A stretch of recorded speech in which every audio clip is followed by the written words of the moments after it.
May we talk today a little bit about the difference between knowledge and wisdom? Well, I don't need your permission, so that's what we're going to do anyway, so stay tuned.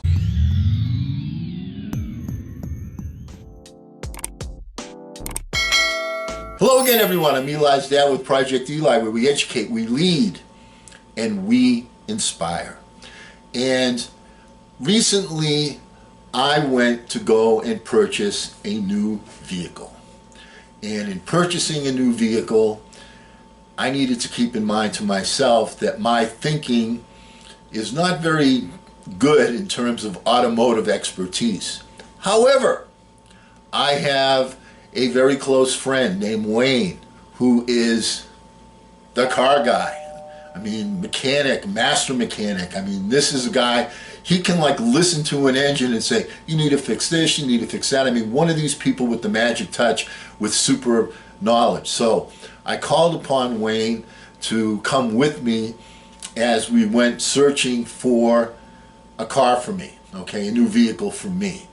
And we went to, several different places, and we're looking, and he's looking at stuff, and because he's an expert in this particular field, he's looking at it from the perspective of being somebody that knows all about cars.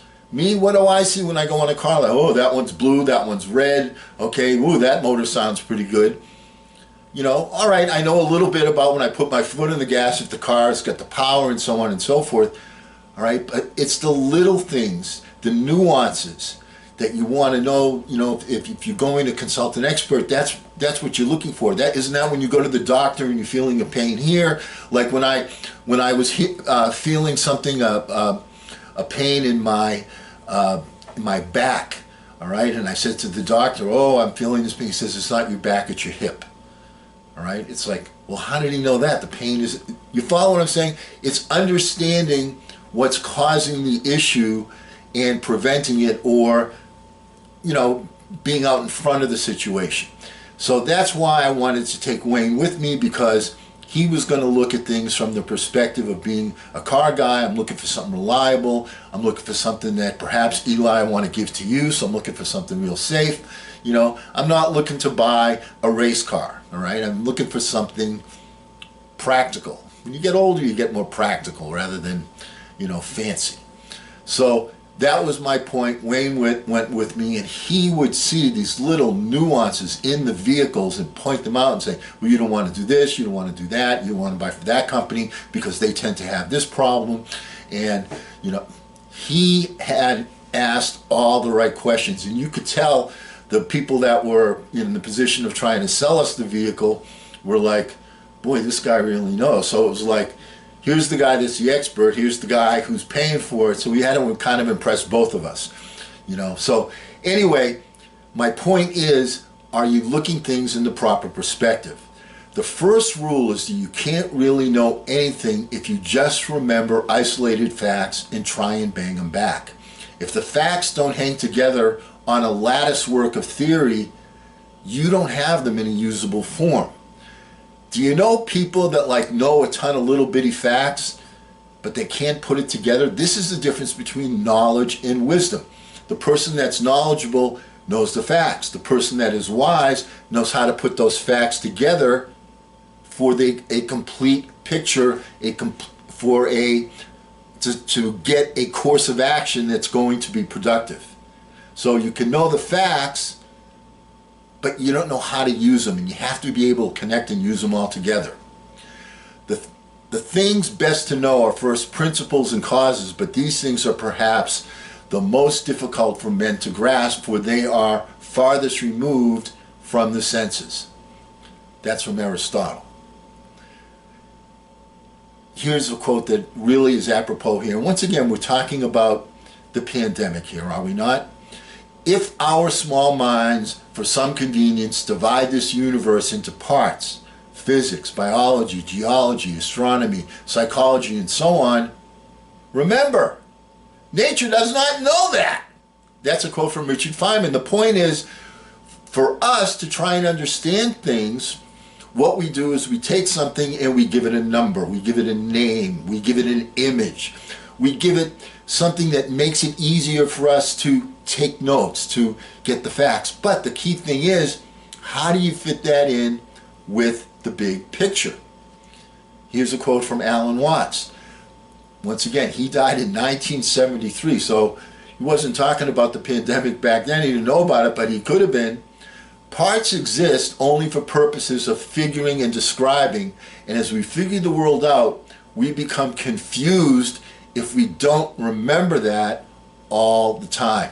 So it's great to have facts, but putting them together, that's where the wisdom comes in.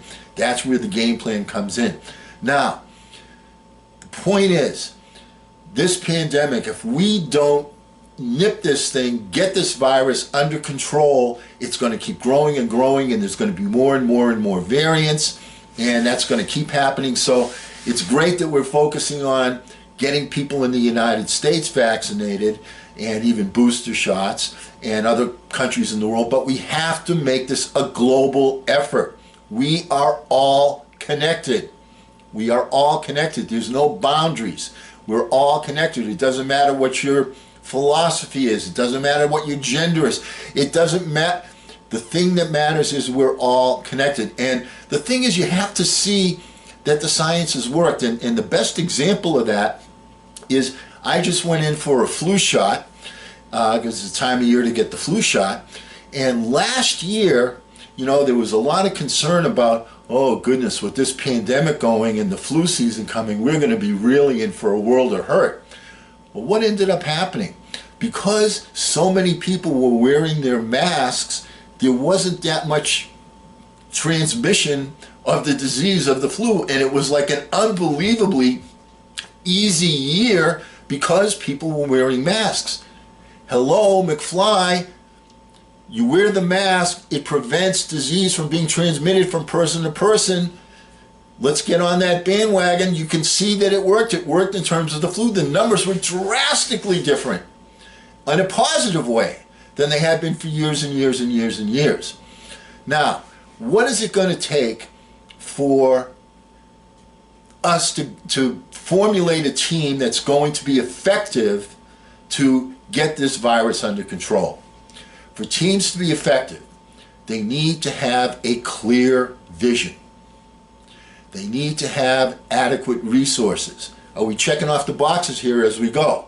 Clear vision, let's get rid of this virus. Adequate resources, okay? The United States has $1 or $2 in its pocket.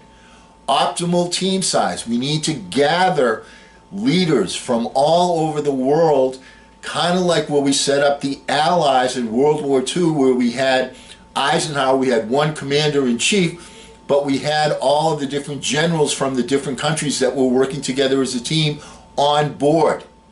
That's what we need to do again. We need to have conflict resolution guidelines. All right, when a decision needs to be made, we have to have a way to make that decision, and everybody has to agree to stick to it. That's what it's going to take.